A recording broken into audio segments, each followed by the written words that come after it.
Kuala Lumpur அனைத்துலக விமான நிலையத்தின் 2வது முனையத்தில் வெளிநாட்டு சுற்றுலா பயணி ஒருவரிடம் அதிக கட்டணம் வசூலித்ததாக கூறப்படும் ஒரு சம்பவத்தை தொடர்ந்து ஒரு வாகனம் பறிமுதல் செய்யப்பட்டுள்ளது.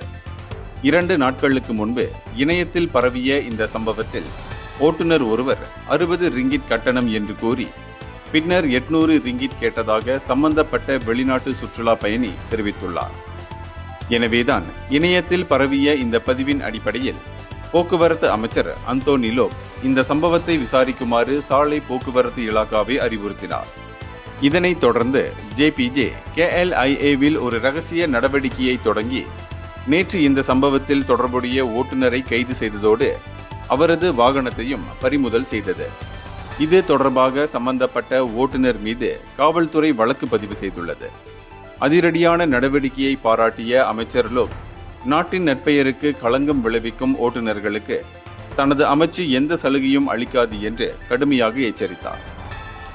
இந்தியர்களின் இதய குரல் மக்களோசை.